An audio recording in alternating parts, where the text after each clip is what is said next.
Everyone, দেখুন আজকে আমি একটা আপনাদের সঙ্গে ভিডিও নিয়ে চলে এসেছি। আমি সুরাইয়া। চলুন আপনাদের কাজ করে দেখাবো আচার। প্রথমেই আমি আম পেড়ে নিতে চলে গেছি। দেখুন একদম আমের আচার এটা বানাবো আর কি। সব আম পাড়াও হয়ে গেছে এদিকে ভালোভাবে, একদম এক বালতি। দেখুন তারপরে ছিলতেও বসে গেছি ভালোভাবে একদম। দেখুন অনেক কয়টা এদিকে ছেলা হয়ে গেছে একটা করতে করতে। এরপরে এটাকে বটি দিয়ে কেটে নেব। বটি দিয়ে কাটতে কী হয়, ভালো হয় আর কি বটি দিয়ে কাটা। তারপরে দেখুন আমটা থেকে বীজটাকে আলাদা করে নেব, ভালো করে দেখুন আলাদা করে নিব, কেটে নিচ্ছি। তারপরে দেখুন এদিকে সব কয়টাই কাটা হয়ে গেছে, সেটাই দেখিয়ে নিলাম।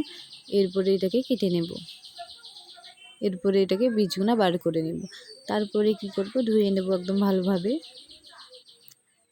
মোটর পানিতে। একদম ভালোভাবে এগুলোকে ধুয়ে নিচ্ছি। দেখুন ধোয়া একবারে তুলে নেব, আলাদা জায়গায় একটা ছেঁকে নেব পানিগুনা।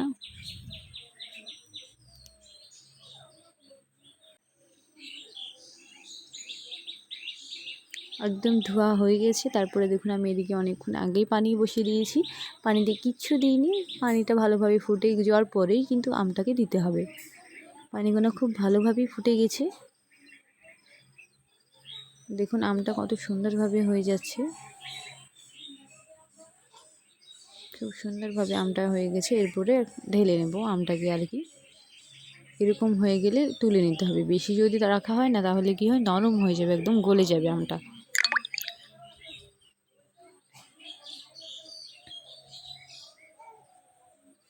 দেখুন খুব সুন্দরভাবে ছেঁকে নিয়েছি। এরপরে এটাকে ছাদে নিয়ে যাব, ছাদে রোদ্দুরের মধ্যে মেলে দেব। রোদের মধ্যে এটা একদিন মেলতে হয়, একদম সারাদিন মেলতে হয় আর কি। বারবার উল্টে দিতে হয়।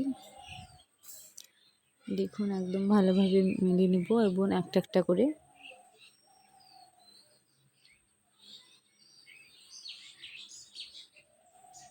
একটা একটা এদিকে দেওয়া হয়ে গেছে। দেখুন খুব সুন্দরভাবে আমাদের সব কটাই দেওয়া হয়ে গেছে। আবারও আমি দুপুরবেলা একবার উল্টে দিয়ে আসবো। আবারও দেখুন আমি উল্টে দিয়েছি, ওই পিঠ করে ভালো করে উল্টে দিয়েছি। তারপরে কি হঠাৎ করে বৃষ্টি চলে এসেছে, তারপরে তার আগে আমরা মতো নিচে নিয়ে চলে এসেছি। এদিকে বৃষ্টি চলে এসে তার জন্য আমরা কিন্তু আমটা ফ্যানের তলায় শুকিয়ে নিয়েছি। আপনাদেরকে সব মশলাগুলোকে দেখিয়ে নিলাম। দেখুন কড়াইয়ে দেখুন পরিমাণ মতো চিনি দিতে হবে। আমরা 1.5 কেজি মতো চিনি দিয়েছি আর কি। তারপরে দেখুন এটাকে ভালোভাবে একদম পানির সঙ্গে সেরা করে নিতে হবে। পানি দিয়েছি অল্পখানি, তাহলে কি ভালো করে চিনিটা গলে যাবে।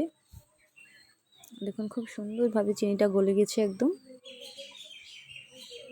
এরপরে আমরা এখানে লবণ দিব, পরিমাণ মতো স্বাদের লবণ দেবেন।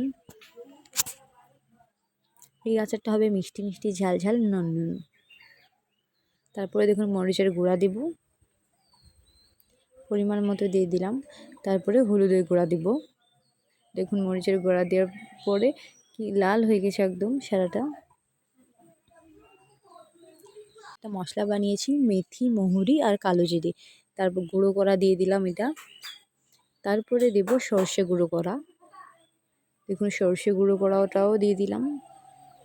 তারপরে একসঙ্গে ভালোভাবে মিক্স করে নেব। তারপরে রসুন কুচি দিয়ে দেবো। রসুনটাকে আর কি থেতো করে নিতে হবে অল্প অল্প করে, মানে যেন রসুনটা একদম গলে না যায়। এটা ভালোভাবে কষিয়ে নিতে হবে। খুব সুন্দরভাবে কষানো হয়ে গেছে দেখুন খুব সুন্দরভাবে। এরপরে এটার মধ্যে আম দিয়ে দেব। দেখুন আমগুলোকে দিয়ে দিলাম আমরা। ভালোভাবে নেড়ে চড়ে নিতে হবে, খুব সুন্দরভাবে নেড়ে নেব, যেন সব আমের মধ্যেই যেন মিশ্রণটা হয়ে একদম মিক্স খায় আর কি।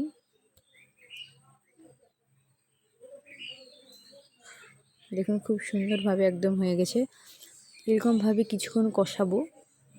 তারপরে সরষের তেল দিতে হবে এখানে। কষানোর পর দেখুন এরপরে সরষের তেলটা আমি দিয়ে দেবো। দেখুন আপনাদের পরিমাণ মতো সরষের তেল দিয়ে দেবেন। আমি এদিকে সরষের তেলটাও দিয়ে দিচ্ছি। তারপরে সরষের তেলটা দেওয়ার পর কিছুক্ষণ এরকমভাবে কষিয়ে নিতে হবে। কষানো হয়ে গেছে, আমাদের এদিকের আচার তৈরি। আচারটা ভালোভাবে তৈরি হয়ে গেছে। এরপরে কি করবেন, একটা কাচের বয়ামে তেল বা সরষের তেল দিয়ে এটাকে কিন্তু চুবিয়ে রাখতে হবে। 1 বছর 2 বছর একদম ভালো থাকে, অনেক মজা হয় খেতে।